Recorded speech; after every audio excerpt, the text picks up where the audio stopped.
welcome to Statisticspedia. Now today we will discuss about the one of the application of chi-square test.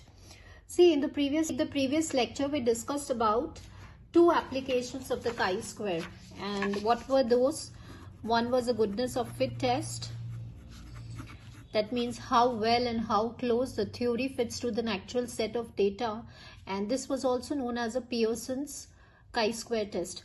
And second application was independence of attributes. So basically independence of attributes is nothing but it is a kind of a goodness of fit test. So today we will talk about the third application of chi-square, that is to test the specified value of the population variance. So let's begin with it. Now before we start with this third application, हम थोड़ा सा देख लेते हैं about these two tests, and we will try to differentiate between these two tests and the third test.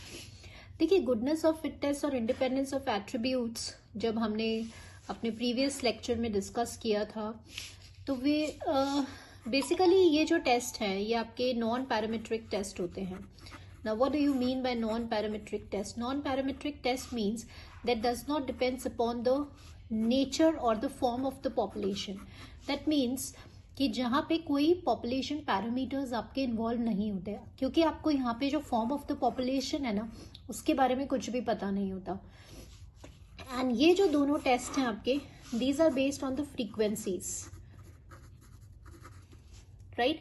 Because they are based on the frequencies and they does not involve any of the parameters of the population, मतलब any constants of the population, so therefore these are termed as a non-parametric test.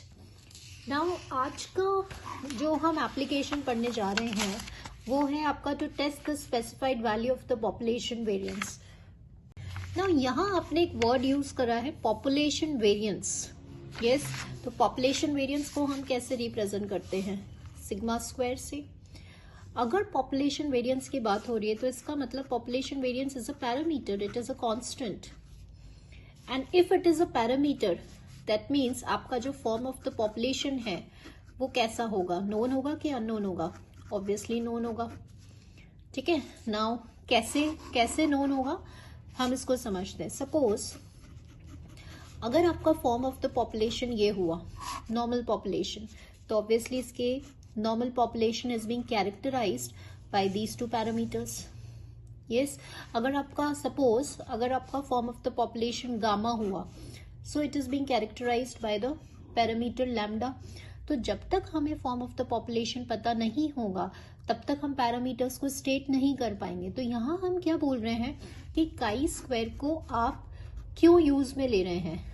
To test the value of the population variance. तो अगर population variance involve है, इसका मतलब parameter involve है, और parameter involve है तो form of the population is known to us. So once the form of the population is known, then the test is known as a parametric test. So अभी हमने दोनों test को differentiate कर लिया. Previously जो हमने टेस्ट पढ़ा था, goodness of fit test and independence of attributes test, ये एक नॉन पैरामेट्रिक टेस्ट था क्योंकि form of the population is not known to us. और ये वाला जो हम एप्लीकेशन पढ़ने जा रहे हैं आज, that is your third application, जहां पे आप पॉपुलेशन वेरिएंस को टेस्ट कर रहे हैं. यहां हमें form of the population known है, तो ये कैसा हुआ?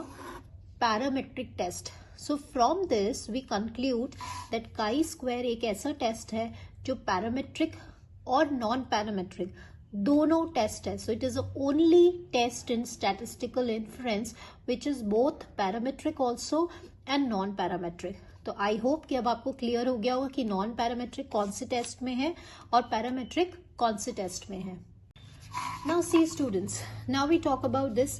तो हमें ये पता चल गया कि हमारा जो फॉर्म ऑफ द पॉपुलेशन है वो कैसा है? नॉर्मल है, और हमें सिग्मा स्क्वायर को टेस्ट करना है. तो आपका नल हाइपोथेसिस क्या होगा? Sigma square is to some specified value. मतलब क्वेश्चन में सपोज आपकी वैल्यू दिया है 16, तो ये आपको टेस्ट करना है कि इसकी वैल्यू 16 है कि नहीं. तो let's represent this specified value by sigma not square. तो अगर ये आपका नल हाइपोथेसिस हुआ तो H1 क्या हो जाएगा? Sigma square is not equals to sigma not square. या फिर sigma square is greater than और sigma square is less than. तो ये हो गया। Consider a random sample which is drawn from a normal population with a specified variance sigma square equals to sigma naught square। तो यहाँ पे the most important word is a form of the population, कि आपने जो sample draw किया है वो कौन से population से है, normal population से। क्योंकि population normal है तो आप क्या test करना चाहते हैं, यहाँ पे sigma square की value को आप test करना चाहते हैं। So this is taken as your null hypothesis। Then test statistic क्या हो जाएगा आपका, ये आपका टेस्ट स्टैटिस्टिक हो गया।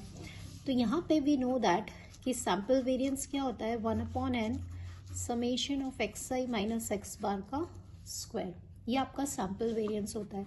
तो summation xi minus x bar square is equal to ns square. तो आप देख रहे हैं कि ये जो पूरा वैल्यू हो गया वो हो गया आपका ns square by sigma not square. Now why we have written over your sigma not square, जो भी वैल्यू जिसे आपको टेस्ट करना है, 16 है, 8 है, 25 है, उस वैल्यू को आप यहाँ पे पुट करेंगे। और फ्रॉम द ऑब्जर्वेशंस, xi मतलब सैम्पल ऑब्जर्वेशंस, x बार मतलब सैम्पल मीन, इनकी हेल्प से हम सैम्पल वेरिएंस निकालेंगे। तो आइदर इट इज दिस और it is ns square by sigma. तो हमारा काई स्क्वायर का स्टैटिस्टिक क्या हो गया, ns square by sigma square. Now what is the degree of freedom for this, n-1। तो बेसिकली ये जो एप्लीकेशन है ये आपके कॉम्पिटिटिव एग्जाम्स में काम में आती है। तो आपको क्या याद रखना है कि ns square by sigma square follows chi square with how much degree of freedom, n-1 degree of freedom. What do you mean by small of s square, it is a sample variance. अब finally जब आपने ये statistic apply कर लिया तो आपके पास calculated value आ जाएगी, and if this value is less than tabulated तो हम हमारे नल हाइपोथेसिस को एक्सेप्ट करेंगे। So let's try to understand with the help of the one of an example. देखिए यहाँ पे क्या है, 10 स्टूडेंट्स का वेट दिया हुआ है, मतलब ये आपका सैम्पल डेटा है।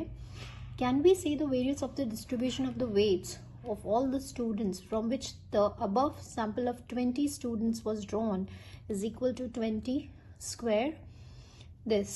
so यहाँ पे हमने क्या बोला है, now this is 10 students, कि ये जो सैंपल यहाँ पे हमें क्या टेस्ट करना है बेसिकली, कि जो वेरिएंस है आपका distribution, the variance of the distribution of weights कितना होना चाहिए, 20 होना चाहिए। तो स्पेसिफाइड वैल्यू ये अपना हो गया सिग्मा नॉट स्क्वायर।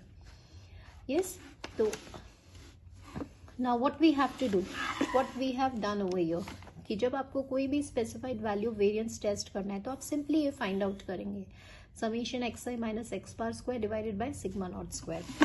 तो देखिए x आपको गिवन था, मीन हमने यहाँ पे निकाल लिया, ठीक है, तो 47 आया।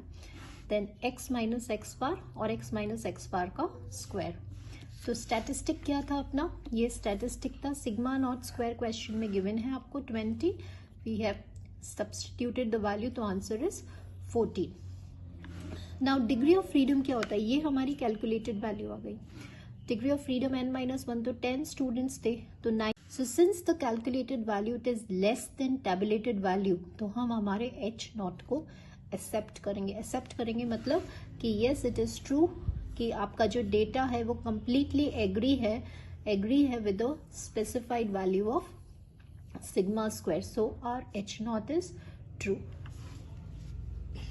सो स्टूडेंट्स, आई होप कि हमने अभी काई स्क्वायर की जितनी भी एप्लीकेशंस थी, goodness of fit, independence of attributes and also the third application we have discussed along with an example. So now in the upcoming lecture we will discuss some of the entrance exam questions which are related to your chi-square distribution. So thank you.